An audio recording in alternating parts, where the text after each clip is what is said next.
কিছু কিছু সময় মানুষ চেনা যায়।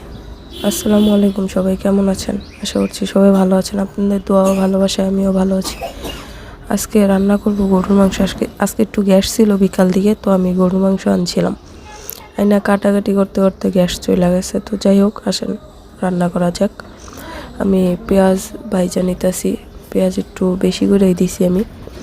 পেঁয়াজ ভাজার পরে দিয়ে দিলাম তেজপাতা, তারপর আদা রসুন বাটা দিয়ে একটু লাড়া দিয়ে তারপরে রাইখা দিব কিছুক্ষণ। মনে করেন জীবনে কিছু কিছু সময় দেখবেন মানুষের আসল রূপ দেখাই দেবে আপনারে। আচ্ছা যাই হোক, তারপরে একটু পানি দিয়ে দিব।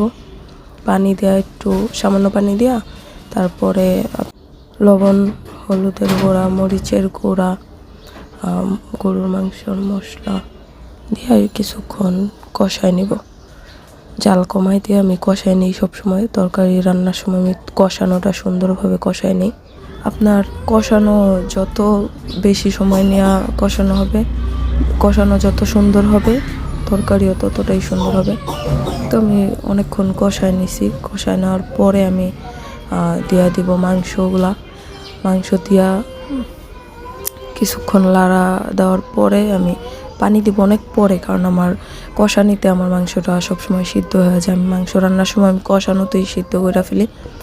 তো আসেন একটা কথা বলি আপনাদেরকে। আমি যে কোনো সম্পর্ক টিকায় রাখার জন্য অনেক চেষ্টা করি, অনেক, সেটা যে কোনো সম্পর্কই হোক, স্বামী স্ত্রীর হোক, মা মেয়ের হোক, বা আত্মীয় স্বজন যার সাথেই হোক, মানে সম্পর্কটা নষ্ট হয়ে যাওয়ার আগে আমি টিকায় রাখার জন্য অনেক চেষ্টা করি। যখন দেখি যে না আমি আর পারতাছি না, তখন একাই কেন যেন আমার মন থেকে সে উঠা যায়, আমি আর চাইলেও তার সাথে কথা বলতে পারি না। তো এটারই অনেকে অনেক সময় ইগো বা অহংকার এগুলা বলে, তো আমার কিচ্ছু করার থাকে না তখন। তো এই যে দেখতেছেন আমি কষায় নিছি, কষানোতে এরকম পানি বের হয়েছে।